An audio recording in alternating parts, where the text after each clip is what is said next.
Assalamualaikum. Cik Lan. Ya. Buat apa datang rumah saya ni? Saya nak kejut awak. Ingat awak belum bangun lagi. Ini dah masuk waktu awak nak kerja ni. Ini kan saya MC. Saya ada inform dalam grup tu. Oh, tapi nampak macam okey je. Tak, saya tak sihat ni. Tangan-tangan saya lengur semua. Oh, lengur ke? Cuba gerakkan jari. Gerakkan jari. Oh, okey boleh. ni. So, klien kita ada minta kerja. Cik Lan, file ni nak hantar kat... Ini meja awak ni banyak abuk ni. Nanti lap Okey, Cik Lan dah siap ni Cik Lan. Oh, ya ke? Okey, ni ada next report. Klien kita minta macam-macam. Zaidi, tandas tak ada air tau. Nanti fix pipe dia Baik Alright. Cik Lan. Zaidi, Ya Cik Lan. buatkan saya kopi.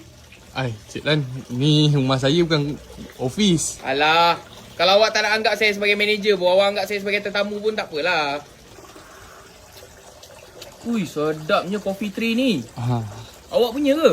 Saya punya, saya baru je beli. Oh, ada berapa banyak kat dapur tu? Ada 3 Besok bawa paket. datang office ya bos. Okey, baik. Bos, nak kopi tak? Okey. Zaidi, nanti tolong bantu untuk bos juga Kat rumah pun macam kat office.